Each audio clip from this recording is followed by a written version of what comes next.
โรงเรียนอยู่ไสโรงเรียนเดี๋ยวอยู่บ้านกระดอพุ่นเนาะบ้านกระดอทางมาครับ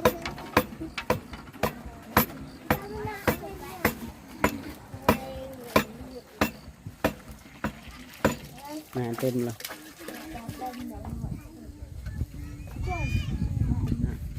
นี่นางน้อยหาไปแล้ว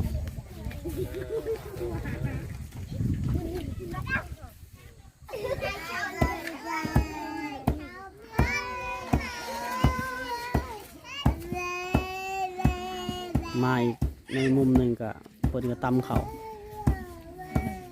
พร้อมเพียงเฮียงหน้าก็ตำเขา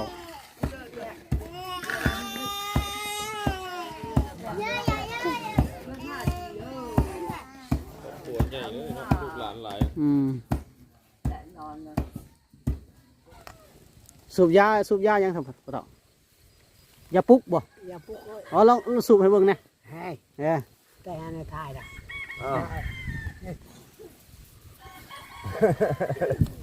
begitu bau dan jangan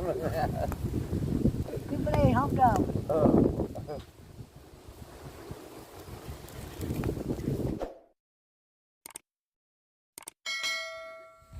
สบายดีท่านผู้ชมหมดสุขุสุคนพอครับจอยสนบทลาวพบพ่อกันอีกที่กับมื้อนี้อยู่บ้านพาบังจุดสุมพาบังเมืองเซโปนแขวงสวรรณเขตบรรยากาศยามเศร้าๆท่านผู้ชมมาเก็บภาพบรรยากาศยามเศร้าอยู่บ้านพาบังให้ท่านผู้ชมได้รับชมนะครับเบิ่งนำกันบรรยากาศยามเศร้าแถวนี้เป็นเฮ็ดแนวในบ้านพาบังท่านผู้ชมไปรับชมกันเลยที่เก่าเช่นเคยข้างหลังเฮาก็มีทีมงานวิถีชนบทแล้วก็ลัดคนเดินทางยังเป็นคลิปที่ร่วมทางกันอยู่ไปติดตามรับชมกันเลยมาฮอดเฮาก็เห็นเด็กน้อยในหมู่บ้านเพิ่นมาสูบน้ำไปใส่ท่านผู้ชม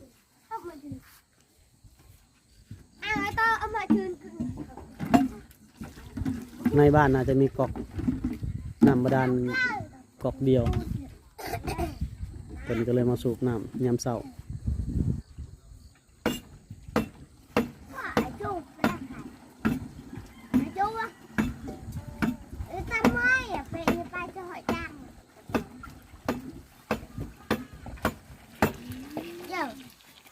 มดบ้านนี่มีแต่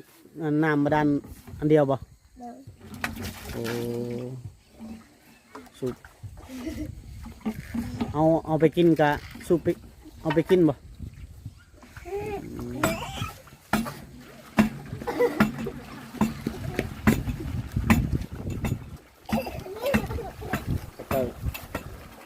มาหายเอาน้ำมาสูบเอาน้ำมือกินของสูบมือกินเมื่อใส่ในครอบครัวหนาวบ่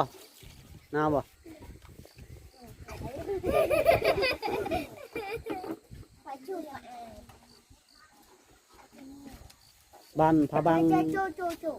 มีไฟฟ้าแลนใกล้หมู่บ้านท่านชมแต่ว่ายังถ้าได้เอาไฟลงในหมู่บ้าน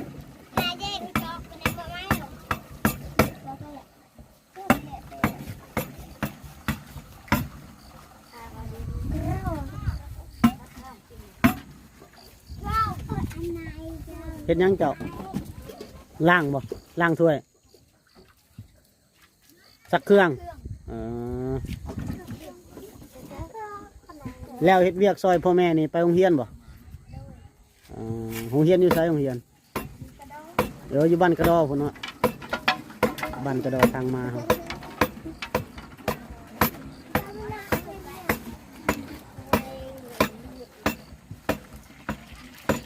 แม่เต็มเลย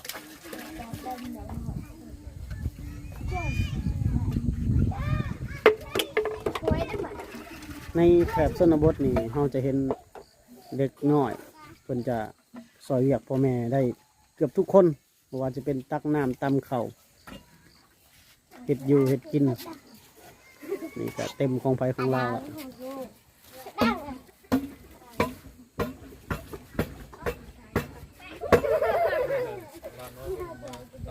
อันนี้คือกระตุกคนใส่น้ำคนจะเอากระตุก มาใส่ท่านผู้ชมลิ้นยังเฮ้ยโอ้ของลิ้นตัวบ่ฮะหัว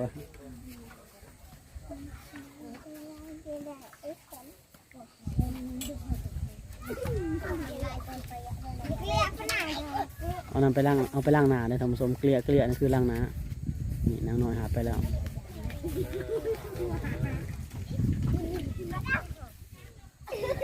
สำหรับท่านผู้ชมที่เข้ามารับชมคลิปนี้ฝากกดไลค์กดแชร์กดติดตามกดซับกระดิ่งให้พวกเราหน่อยเด้อ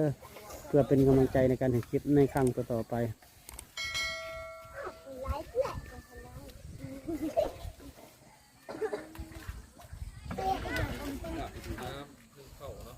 กินยังครับกล้วยบ่จะเปรี้ยบ่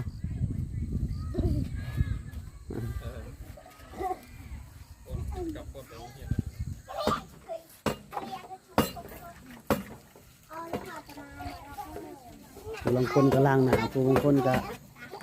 ซักเสื้อผ้าทางหน้าเขาก็วิถีชนบทยังเดินทางนำกันอยู่ช่วงนี้ล้างหน้าบ่นั่งผู้นี้ใหญ่แล้วเจ้าเนาะเจ้าผู้ใหญ่นี่เฮียนอยู่ห้องใดแล้วนั่งพอใดล่ะ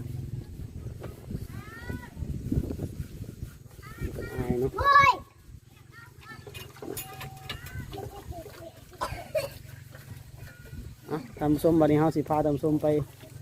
เบิ่งแต่ละมุมของหมู่บ้านเป็นเหตุกิจกรรมนั่นไงข้างหน้าเฮาก็มีการตำเข่าแต่เฮาสิพาไปเบิ่งสาวคนตำเข่าสบายดีชวนบันชวนโอ้ตำ ลูก5-4 คน โอ้ลูก4 คนเนาะนี่บ่ลูกชายนี่บ่ บ่แม่น ลูกสาวบ่ ลูกชายยังน้อย โอ้ลูกสาวนี่ ๆลูกชายพี่อยู่นำนั่น ตำเข่าแต่เศร้าซะเนาะ โอ้ ตำแล้วไปให้บ่ ไปให้ ไปหุดเข่ายังบ่แล้วบ่หุดเข่า ยังมันแล้วเดียวไปมีไฟเอาลูก ผัวเด้อ ครัวจะเอาลูก ผัวเอาลูกเนาะเจ้าไปหุดเข่าเจ้าบ่ได้เอาแห้งกันเนาะเอาแห้งกันคือแต่ก่อนนี่มีการเอาแห้งกันได้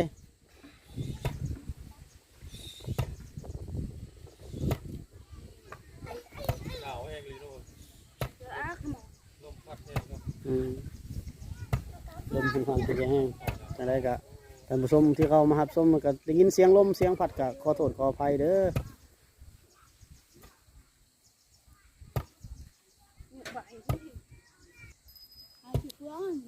ข้างหลังของหมู่บ้านก็มีผาท่านผู้ชมผาสมกับเป็นสื่อบ้านว่าผาบัง ชั่วโมงนึงแล้วบ่เนี่ย ก็จะมีผาบังเนาะตอนนี้ยังบ่มีแดดเนื่องจากอากาศมันเริ่มหนาวแล้วท่านผู้ชม ชั่วโมงนึงยันบ่แล้วเนาะ นี่คือเฮือนซานเอื้อยเพิ่น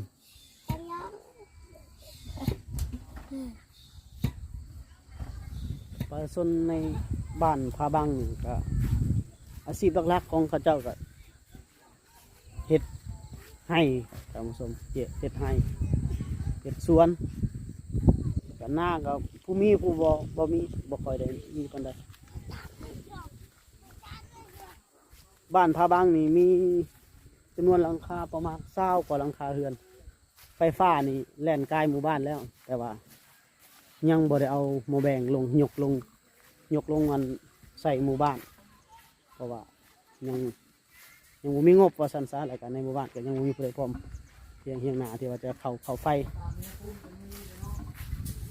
เฮาไปถามผู้เฒ่าผู้แก่คนในบ้านนี่ท่านผู้ชมทางหน้าเฮาก็ลัดคนเดินทางท่านผู้ชมมื้อนี้ก็ยังเดินทางพร้อมเพียงเฮียงหน้ากันอยู่ฝากเข้าไปกดติดตามให้เพิ่นหน่อยเด้อ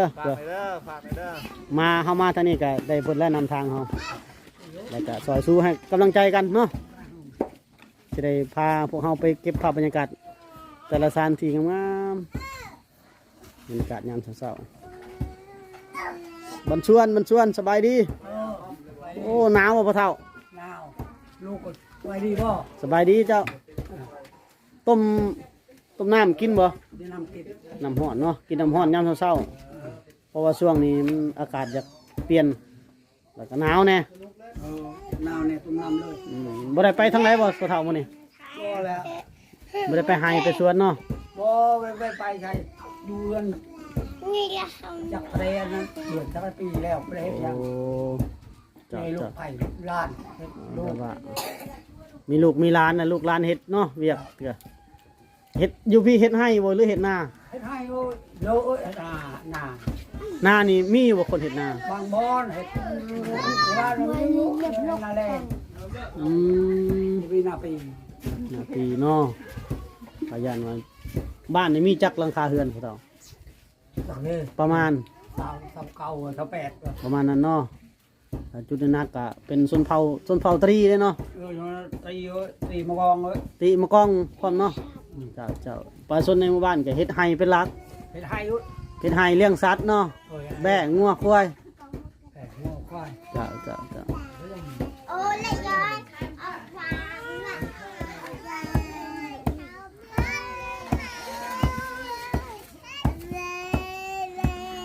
มาอีกในมุมหนึ่งก็เพิ่นก็ตำเขาพร้อมเพียงเฮียงหน้าก็ตำเขา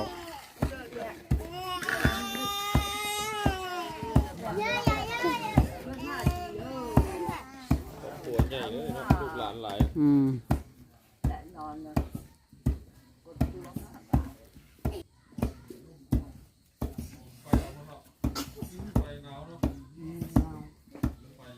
นี่แหละท่านผู้ชม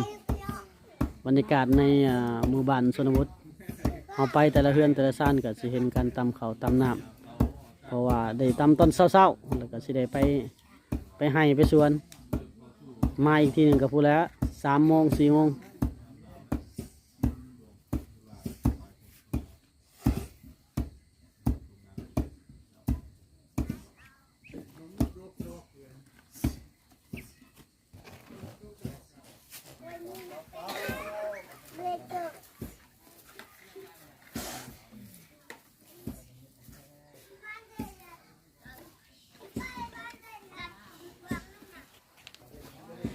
ต้องกินว่านี่ผมจะยังไงแก่ผมจะแก่เนาะ แกก็แกมีเยอะนะ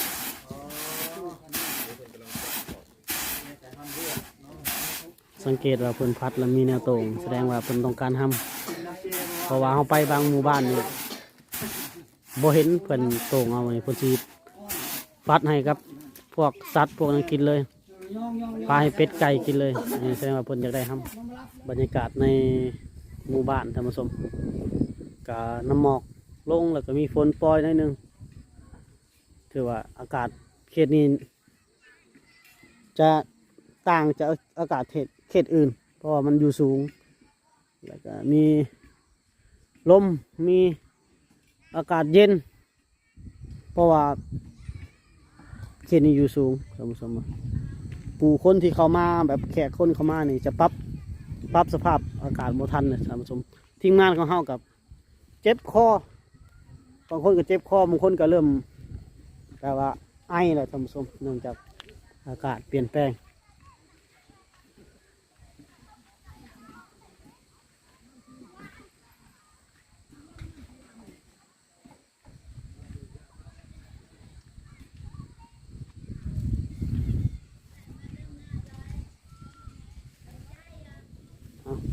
มานี่เขาก็เป็นปะเทาคนนั่งพิงไฟอยู่สบายดีพ่อสบายดี โอ้เฮ็ดให้หยัง บ่วงทึกกระด้ โอ้ได้หนูหยังนี่ ำนูพุก หนูพุกโอ้แซ่บได้หนูพุกหนูวายแซ่บเนาะผลถึกกระตำใส่กับดักมาตามผู้ชมบ่ได้นั่งอยู่ในกินแล้วมื้อนี้กินตัวนี้แล้วเนาะ หนู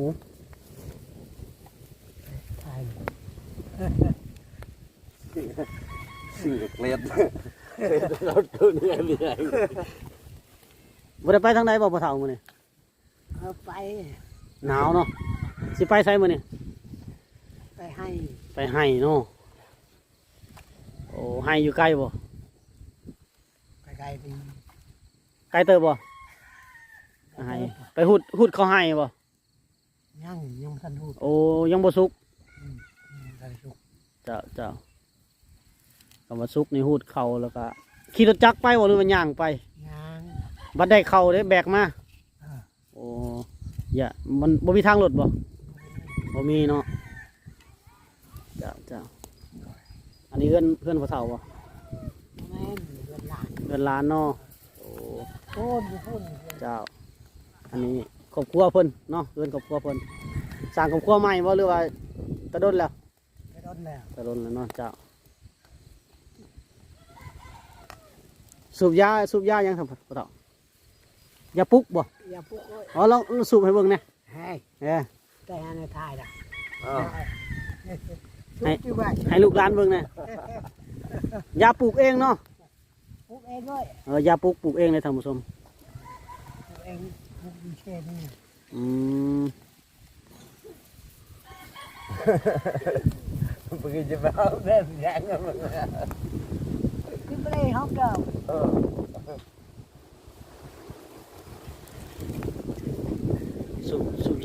สูบยากอกเนาะ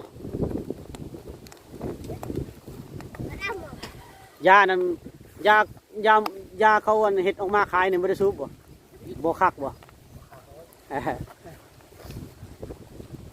ร้านน้อยคนอาบน้ำมานะปลุกเนาะยาปลุกเกินยาปลุกเนาะคักบ่โอ้ เคยชุบ เคยสูบเนาะ เคยชุบยาเข้าขาย เจ้ายาเขาขายบ่เคยสูบพุ่นวะสูบก็บ่คักแล้วเนาะ ชุบผมบักคักเลย ยานี่แหล้วมันปลอดสารพิษดีมื้อนี้กินข้าวกินน้ำแล้วไปให้เนาะเจ้าสิไปแล้วบ่เจ้าสิไปเวียกเจ้าแล้วบ่เจ้าเอาขอบใจ ขอบใจเลย มาตารางหน้าแล้วท่านผู้ชมอันนี้เกินซันบ้านซองนาบ่าวเพิ่นกำลังนึ่งข้าวสบายดีมีคนอยู่เฮือนบ่เนาะกระตุกน้ำที่ร้านน้อยเพิ่นไปตักมาท่านผู้ชมเอาสิเบิ่งข้างในสบายดีเจ้าบันชวนนึ่งข้าวบ่เก็บภาพบรรยากาศยามเช้าๆเพิ่นนึ่งข้าวกินนึ่งข้าวนึ่งน้ำแล้วไปให้เนาะเขตนี้เพิ่นมีแต่ออกให้ออกหน้าแหละท่านผู้ชม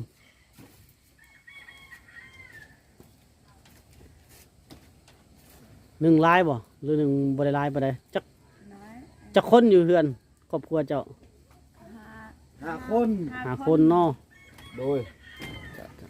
หาคนรวมทั้งลูกพร้อมได้เนาะลูก3พ่อแม่ ลูกชาม พ่อแม่สอง ชายชองยิงนึง จ้าโอ้ในครอบครัวอายเพิ่นได้ อยากปากมองนี่ไอ้โอ้ เจ้าเอานี่ก็คือภาพบรรยากาศในครอบครัวน้อยๆของเพิ่นท่านผู้ชมการอยู่เย็นอยู่หากินก็คือเห็นนั่นแหละเนาะนี่คือภาพบรรยากาศเฮาเลยให้ท่านผู้ชมได้รับชมนำเห็นนำกันนี่ก็สภาพเพื่อนซานบ้านซองเพิ่น